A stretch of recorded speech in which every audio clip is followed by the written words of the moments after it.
It's interesting too because our ancestors say have this understanding of wisdom, right, as not belonging to an individual. So that when I receive wisdom, I'm receiving it from beyond myself. And I'm receiving it as a custodian of that wisdom, right? Or an idea or an inspiration. Something from beyond me is giving it to me so that I can pass it on or make it happen, right? But a lot of people receive these inspirations, right, which come in the form of complaints or agitation or that kind of thing.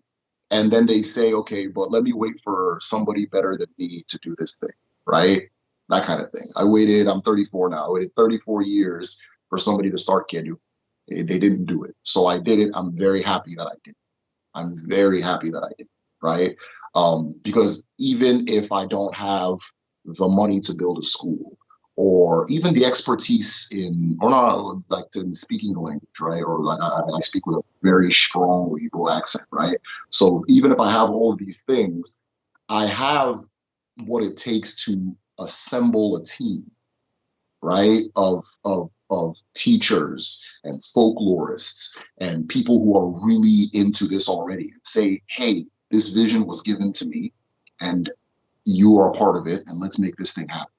And here we are, right? And you think one of the ways I like to think about it is people did a lot in the world. Let's call it 1940, the year 1940. Human beings did a lot of wonderful things.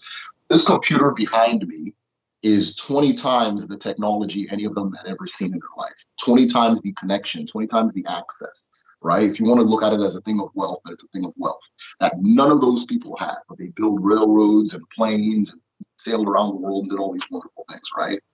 And so if I have this thing, what is stopping me from doing a quarter of what was done in the past by people who had significantly less, you know? One of the things I look at too, because Kedu is going to grow and expand into a full university, right? And this is something that I always wanted to do. But one of the holdups for us was, okay, I don't have the money, and this and that. But, what is a university but an assembly of knowledge, an assembly of teaching, right? Assembly of expertise, that kind of thing. And the first universities were being built, they didn't have this thing that allowed them to do it in a very easy way, a very simple way, right? They didn't have that. So let me think about what I have. Let me use what I have, forget the old model and build a new model. Because when that inspiration was given to me from beyond myself, it factored my reality. And it said, no, you're supposed to do it in the way your reality says do it. So if I don't have money, I'm supposed to do it in the no money way. There's an ilu or a proverb that says that when the chi of a blind man sends him into battle, it is already accounted for his blindness, right? That is powerful. Right. Meaning that you're going to go to that battle, you're going to win, and you're going to win in the way a blind man will win. You being blind is a part of the design, that kind of thing, right? That's one of the ways you can interpret it. And so I look at it that way, and I would love to, if anybody picks up anything from my channel or anything that I'm doing, let it be that. Let it be that. Just go. Just do it. There's another one that says the ram enters battle head first, right? When a ram is fighting you, it's coming at you head first. Just Yeah, absolutely. Let's hit it because when your head is there, which part of your body is going to refuse the challenge exactly. now? It is very easy to buy into the idea of, oh, I'm not intelligent. Ah, no, I'm not smart. Ah, no, I don't have the money. Ah, no, I don't know people. But I like what you said, though, that, you know, first, it's also very important that we understand the basic concept of life. That we need to ask ourselves, why are we even here to start with? Because some people just run around trying to follow other. What other girl would say, follow the follower. Yeah. Like the sheep. They see somebody going there, they just follow. What is happening? What is the trend? They just follow. But you forgot that you are here on this earth. You are living for a purpose. What is your purpose? Because if you can find your purpose, it doesn't mean that you are not going to suffer anymore. The Canadian clinical psychologist Jordan Peterson says that life is basically suffering. Let's take this one in context. knowing that you have a mission doesn't mean that you are not going to suffer. But the question is, what are you suffering for? Right, right. Because if you don't know your mission, you are still going to suffer anyway. So it's better you just suffer for something, no? Yeah. So yeah, There's please. I'm sorry, go ahead. No, no, no, go, go, go, go, go. Yeah, yeah. We are here for you. As you were bringing up the Peterson quotes, or no, something you said before that actually. I was even thinking of another ilu, Uwao Umaru na Chia. The world is each person in their chi, right? So that your experience in the world, what you are supposed to bring into the world, or the space you're supposed to occupy in the world, or what you're supposed to be, is specific to you. Nobody else has that formula except your God. Nobody else has your formula. There's a thing, and in while I'm very specific in studying the Igbo cosmology, if you once you understand, once you begin with a pinpoint, any culture, just about the whole of West Africa into Central Africa, you'll see that we're all saying the same thing, right?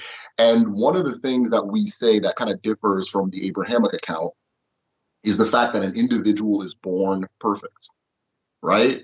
In the Abrahamic account, an individual is born flawed and is trying to find perfection, that kind of thing. And those little things create a shift in thinking.